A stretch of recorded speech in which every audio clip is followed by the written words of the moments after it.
मी म्हणते शरद इतका माझ्यावर लहान आहे, बरं नाही तब्येत तरी बिचारा फिरतोय आणि आपण घरात कसं बस म्हणून आम्ही काय करतो, माझ्या ते ताकद नाही पण मी कोल्हापूरला फिरते आणि मला खात्री आहे जयंत पाटील येणार आहेत, आमचे विश्वजित येणार आहेत, त्यानंतर समरजित येणार आहेत, हे सगळे कोल्हापूरचे आमचे लोक येणार आहेत. फक्त मला मुश्रीफला पाडायचे पण त्यासाठी आमचे प्रयत्न चालू आहेत. सध्या महाराष्ट्र हा अंधारात तात्पडत आहे. प्रतिगामी शक्ती यावर डोकं काढतायत आणि त्यामुळे अतिशय वाईट वाटतं, दुःख होतं की कसा होता माझा महाराष्ट्र.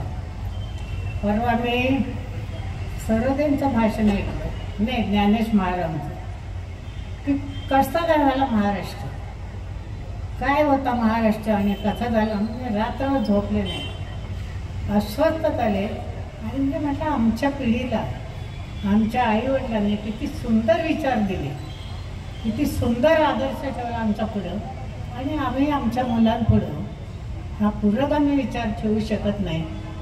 तेव्हा हे पुरोगामी विचार जिवंत राहण्यासाठी आपल्याला लढलं पाहिजे. ताकद नाही पण लढणार नाही.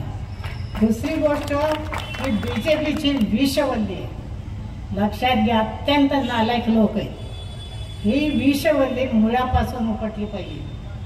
तुम्ही विचार करा, तुम्ही भूलू नका. मी मुलांना सांगते, आयांना मला सांगायचे, तुमची मुलं काय करतात लक्ष ठेवा. त्या भिड्याच्या टायपात जात नाहीत ना, तिकडे लक्ष ठेवा. हा भिड्या लोकांना, मुलांना, शैलीला पैसे देतो, दारू देतो आणि प्रचार करा म्हणतो BJPचा. आणि ही मुलं, आपली तरुण मुलं त्याच्या कळपात सापडत आहेत. मी आमच्या कॉलेजमध्ये अतिशय विद्यार्थ्यांना जागृत केले.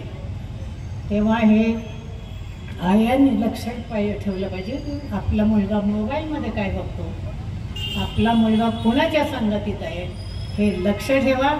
अन्यथा हे घाणेरडे लोक जर पुन्हा आले तर भारताचं वाटोळ होईल, आपली लोकशाही मरून जाईल. शाहू फुले आंबेडकर यांना हे पायदळी तोडतील, इतके नीच लोक आहेत. तेव्हा कृपया तुम्ही BJP सोडून कुणाला मत द्या.